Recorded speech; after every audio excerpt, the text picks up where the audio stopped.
Praise the lord. కీర్తనలు 119వ అధ్యాయము 130వ వచనం. నీ వాక్యములు వెల్లడి అగుటతోడనే వెలుగు కలుగును, అవి తెలివిలేని వారికి తెలివి కలిగించును.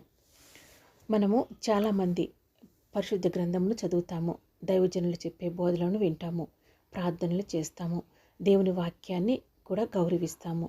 కానీ ఒక ప్రశ్న మనల్ని మనం ప్రశ్నించుకోవాలి. నేను దేవుని వాక్యాన్ని చదువుతున్నానా, వింటున్నానా, లేక ఆ వాక్యం ద్వారా దేవుడు నాతో ఏమి మాట్లాడుతున్నాడో కూడా దానిని నేను వినగలుగుచున్నానా, గ్రహించగలుగుచున్నానా అని.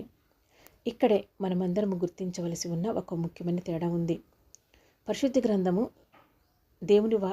గ్రంథంలోని దేవుని వాక్యాన్ని మనం చదవటం, వినటం ఒక విషయం అయితే, ఆ వాక్యాన్ని అర్థం చేసుకోవటం కూడా మరొక విషయం. కానీ ఆ వాక్యం ద్వారా నా పరిస్థితిని బట్టి దేవుడు నాతో ఏమి మాట్లాడుతున్నాడో అన్న దేవుని స్వరాన్ని, దేవుని నడిపింపును గుర్తించడం కూడా మరొక ప్రాముఖ్యమైన విషయం. ఇదే విశ్వాసులమైన మనకు, మన జీవితాలకు చాలా అవసరమైన క్లారిటీ. సాధారణంగా మనకు సమస్య అనేది వచ్చినప్పుడు మనకు తెలిసిన వాళ్ళు, మన బంధువులను ఆశ్రయిస్తూ ఉంటాము. మన జీవితంలో సమస్య అనేది వచ్చినప్పుడు మనము దేవుని దగ్గరకు వెళ్లకుండా ఉండే మన సహజమైన ప్రతిస్పందన ఇలానే ఉంటుంది. ఇప్పుడు నేను ఎవరిని అడగాలి, నాకు ఎవరి సలహా ఇస్తారు, ఎవరికి నేను ఫోన్ చేయాలి, ఏ దైవజనుడికి నా ప్రార్థన అవసరత ఇవ్వాలి, ఇలా అనేక రకాలైన ఆలోచనలతో మన హృదయాన్ని నింపుకుంటాము. సేవకులు అవసరం, కాపరులు అవసరం, బోధకులు కూడా మనకు అవసరమే. దేవుని ప్రజల క్షేమం కొరకే దేవుడు తన సంఘంలో వివిధ రకములైన పరిచయలను ఇలా పెట్టాడు. కానీ ఇక్కడ మనము గుర్తించాల్సిన విషయం ఏమిటంటే, ఒక దైవజనుడు మనకు దేవుని స్థానంలో ఉండకూడదు. దేవుడు మనతో వ్యక్తిగతంగా మాట్లాడగలడు. ఒక దైవజనుడికి మన సమస్య గురించి కొంచెం కూడా తెలియకపోయినా, అతను దేవుని వాక్యాన్ని మనకు బోధిస్తున్న సమయంలో పరిశుద్ధాత్మకు మన పరిస్థితి ఏంటో తెలుసు కాబట్టి, అదే వాక్యంలో మనకు సమాధానాన్ని పరిశుద్ధాత్మ దేవుడు ఇవ్వగలడు, చూపించగలడు. పరిశుద్ధాత్మ దేవుడు మనతో మాట్లాడేది, మనకు సమాధానాలు ఇచ్చే విషయం మనకు వాక్యాన్ని బోధిస్తున్న అప్పుడు ఆ దైవజనుడికి తెలియకపోయినా మనకు తెలుస్తుంది, వాక్యమై ఉన్న దేవుడు నాతో మాట్లాడుతున్నాడు అని. దేవుడు నా పరిస్థితిని చూశాడు, ఈ వాక్యం ద్వారా నాతో మాట్లాడాడు అని అప్పుడు మనం అనుకుంటాము. ఇక్కడ నుంచే దేవునికి మనకు మధ్య ఒక వ్యక్తిగతమైన సంబంధం ఏర్పడుతుంది, బలపడుతుంది. ఎప్పుడైనా సరే ఒక దైవజనుడు బోధించే బోధ మనలను దేవుని దగ్గరకు తీసుకువెళ్ళాలి. దేవుని స్వరాన్ని వినగలిగే స్పష్టతను మనం పొందేటట్లు చేయాలి. మనకు వాక్యమును బోధించే దైవజనులను దేవుడు వాడుకుంటాడు. వారు మనకు దేవుని వాక్యాన్ని బోధిస్తారు. వాక్యం ద్వారా వారు మనలను ప్రోత్సహిస్తారు. దేవుని వాక్యమును ప్రకటించడం ద్వారా వారు మనకు దారి చూపిస్తారు. కానీ వారి బోధ విని మనం దైవజనుడు ఏం చెబితే అదే దేవుని మాట అనే స్థితిలో మనం ఉండకూడదు. దీనికి బదులుగా మనం చేయవలసింది ఏమిటంటే, నేను వింటున్న ఈ బోధ ద్వారా దేవుడు నాకు ఏమి తెలియజేస్తున్నాడు అని పరిశుద్ధాత్మను అడగాలి. పరిశుద్ధాత్మ స్వరమును వినటానికి మనము ప్రయత్నించాలి. అప్పుడు దేవుని వాక్యమును అందించే దైవజనునితో ఉండే మన సంబంధం, మన సహవాసం కంటే ఆ బోధ ద్వారా, ఆ దేవుని స్వరాన్ని మనం వినడం ద్వారా దేవునితో మనకు ఒక సంబంధం, ఒక సహవాసం అనేది ఏర్పడుతుంది. ఒక దైవజనుడు చెప్పే దేవుని వాక్యాన్ని మనం వింటున్నామా, లేక ఆ దైవజనుడు చెప్పే వాక్యం ద్వారా పరిశుద్ధాత్మ దేవుని స్వరాన్ని మనం వింటున్నామా అనేది, ఇది ఇక్కడ చాలా ముఖ్యమైన తేడా. దేవుని వాక్యాన్ని చదువుతున్న వాళ్ళు, దేవుని ప్రసంగాలను వింటున్న వారు కూడా గ్రహించలేని ఒక ముఖ్యమైన తేడా ఇది.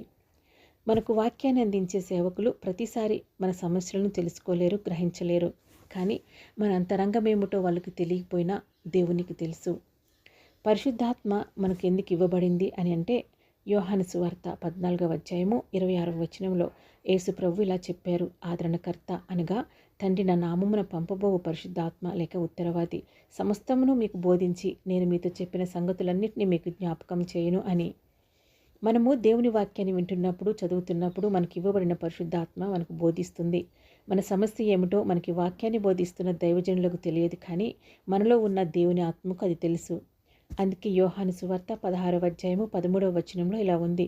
అయితే ఆయన అనగా సత్యస్వరూపి అయిన ఆత్మ వచ్చినప్పుడు మిమ్మల్ని సర్వసత్యంలోనికి నడిపించును అని. మనకు బోధించేది, మనల్ని నడిపించేది పరిశుద్ధాత్మ స్వరం. అయితే ఇక్కడ మనం ఆలోచించాల్సిన విషయం ఏమిటంటే, పరిశుద్ధాత్మను మనము కలిగి ఉండటమేనా, లేక పరిశుద్ధాత్మ ద్వారా మనము నడిపించబడటమా? ఈ ప్రశ్నకు సమాధానం మనము రోమీలకు 8వ అధ్యాయము 14వ వచనంలో చూస్తాం. దేవుని ఆత్మచేత అందరూ నడిపింపబడుతురు, వారందరూ దేవుని కుమారులైందరు. పరిశుద్ధాత్మను పొందిన దేవుని ప్రజలమైన మనం దేవుని నడిపింపును గుర్తించకుండా కూడా మనము నేర్చుకోవాలి. గుర్తించడం అనేది కూడా మనము నేర్చుకోవాలి. అందుకే బైబిల్ చదువుతున్నప్పుడు, బోధలు వింటున్నప్పుడు ఇది ఏం చెబుతుంది అని ప్రశ్న మాత్రమే కాదు, పరిశుద్ధాత్మ దేవుడి వాక్యం ద్వారా నా పరిస్థితిలో నాతో ఏమి మాట్లాడుతున్నాడు అన్న ఒక స్పష్టతను కూడా మనము గుర్తించాలి, గ్రహించాలి. సమూయేలు చిన్నవాడిగా దేవుని మందిరం, దేవుని సన్నిధిలో ఉన్నప్పుడు రాత్రి వేళ దేవుడు అతనిని పిలిచాడు. అతనికి దేవుని స్వరం వినిపించింది. కానీ అది దేవుని స్వరం అని మొదట గుర్తించలేదు. తనను పిలిచింది ఏలీ కావచ్చు అని అనుకొని అతను ఏలీ దగ్గరికి వెళ్ళాడు. ఇలా 3 సార్లు జరిగిన తర్వాత ఏలీకి అర్థమైంది సమూయేలును పిలుస్తుంది దేవుడే అని. అప్పుడు ఏలీ అతనికి ఎలా స్పందించాలో నేర్పించాడు. తర్వాత సమూయేలు, ప్రభువా సెలవిమ్ము, నీ దాసుడు ఆలకించున్నాడు అనే స్థితికి వచ్చాడు. ఇక్కడ మనం ఒక విషయం నేర్చుకోవాలి. స్వరం వినటం మాత్రమే సరిపోదు. ఆ స్వరం ఎవరితో గుర్తించే క్లారిటీ కావాలి. క్లారిటీ వచ్చిన తరువాతనే సమూయేలు దేవుని ఉద్దేశాన్ని వినగలిగాడు. దెబోరా కాలంలో కూడా దేవుని నడిపింపు అనేది మనకు చాలా స్పష్టంగా కనిపిస్తుంది. న్యాయాధిపతులు 4వ అధ్యాయంలో దెబోరా బారాకుకు దేవుని ఆజ్ఞను స్పష్టంగా ప్రకటించింది.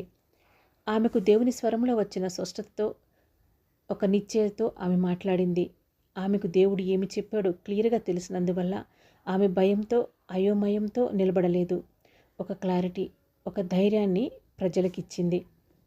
దేవుడు ఏం చెప్పాడో ఖచ్చితంగా మనం విన్నప్పుడు, దేవుని స్వరాన్ని వినగలిగే ఒక స్పష్టతను మనం కలిగి ఉన్నప్పుడు మనము విశ్వాసంతో, ధైర్యంతో మన అడుగులను ముందుకు వేస్తాము. విజయం అంటే తక్షణమే, దేవుడు మాట్లాడిన క్షణమే, దేవుడు తన స్వరాన్ని మనకు వినిపించినప్పుడే. సమస్య అనేది మన నుంచి తొలగిపోవటం కాదు.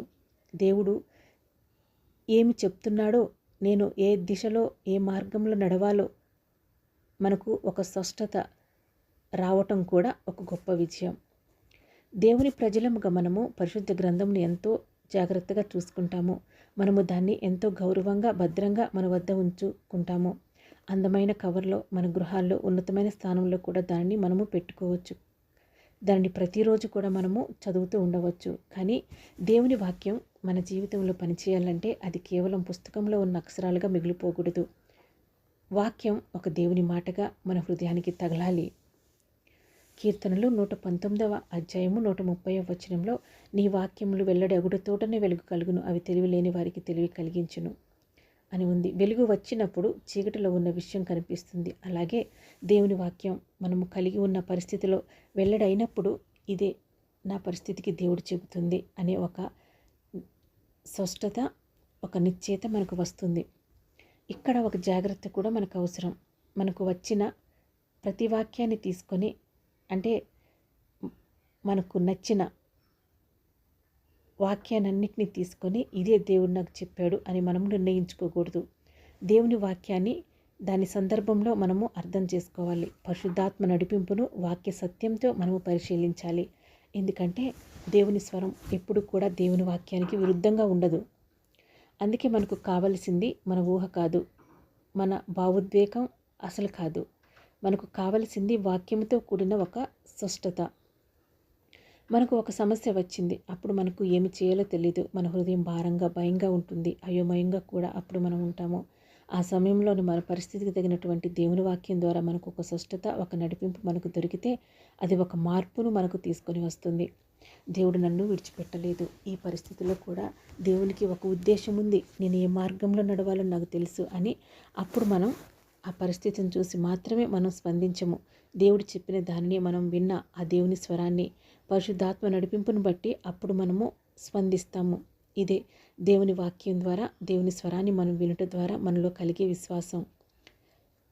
ఇక్కడ మనం గమనించవలసిన ఇంకొక సత్యం ఏమిటంటే, మన పరిస్థితిలో దేవుని స్వరాన్ని మనం విన్నప్పుడు వేరొక వ్యక్తి స్వరాన్ని మనం ఇంకా వినము. మరొకరి మీద మనము పూర్తిగా ఆధారపడము. అంటే దీని అర్థం సేవకులు అవసరం లేదని కాదు. మనకు కాపరులు కావాలి, మనకు బోధకులు కావాలి, మనకు ఆత్మీయ నాయకత్వం కావాలి. అయితే దేవుని స్వరాన్ని వినుట ద్వారా ప్రతి విశ్వాసికి దేవుని ముందు నిలబడే వ్యక్తిగత జీవితం అనేది కూడా ప్రాముఖ్యంగా ఉండాలి. నా సమస్యకు దేవుడు ఏమి చెబుతున్నాడు అని దేవుణ్ణి అడగగలగాలి. దేవుని స్వరాన్ని వినగలిగే గ్రహింపును కలిగి ఉండాలి. దేవా మీ వాక్యం ద్వారా నాతో మాట్లాడు అని వెతకగలగాలి. ప్రభువా మీ ఆత్మచేత నన్ను నడిపించు అని ప్రార్థించగలగాలి.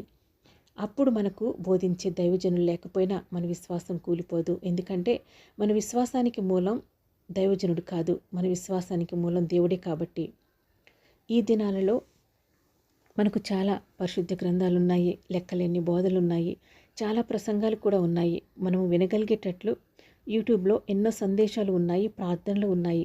కానీ ఇక్కడ మనల్ని మనము ఒక ప్రశ్న ద్వారా ప్రశ్నించుకోవాలి. నేను ఇవన్నీ వింటున్నాను, కానీ దేవుడు నాతో ఏమి మాట్లాడుతున్నాడో నాకు తెలుసా? దేవుని స్వరాన్ని నేను గ్రహించగలుగుతున్నానా, వినగలుగుతున్నానా? నా సమస్య గురించి దేవుని వాక్యం ఏమి చెబుతుందో నేను వెతుకుతున్నానా? పరిశుద్ధాత్మ దేవుడు నిజంగా నన్ను నడిపిస్తున్నాడా? నాకు దేవుని నుండి క్లారిటీ వస్తుందా? ఇదే మనకు అవసరం, మనం గ్రహించవలసిన ప్రాముఖ్యమైన విషయం కూడా. ఇక్కడ మానవుల మాట వినకూడదని కాదు, బోధకుల ద్వారా వచ్చే బోధను విని ఆ బోధ ద్వారా దేవుని స్వరాన్ని మనం వినాలి. పరిశుద్ధ గ్రంథమును చదవకూడదని కాదు, దానిని చదివి దాని ద్వారా దేవుడు మనతో ఏమి మాట్లాడుతున్నాడో వెతకాలి. సేవకులను అనుసరించకూడదని కాదు, సేవకుల బోధ ద్వారా మనం దేవునికి దగ్గరవ్వాలి.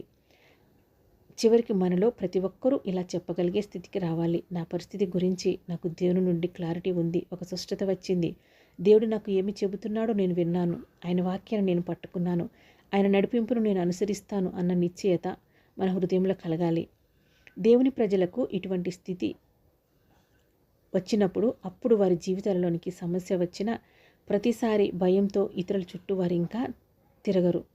దేవుని సన్నిధిలోనికి వెళ్తారు, వాక్యాన్ని వెతుకుతారు, పరిశుద్ధాత్మ నడిపింపును మాత్రమే వారు కోరుకుంటారు. ఒక స్పష్టత, ఒక క్లారిటీని పొందుతారు, విశ్వాసంలో స్థిరంగా నిలబడతారు. అందుకే దేవుని వాక్యం మనకు వెలుగుగా మారాలి, ఆ వెలుగు మనకు దారిగా మారాలి, ఆ దారి మనలను దేవుని ఉద్దేశంలోకి నడిపించాలి.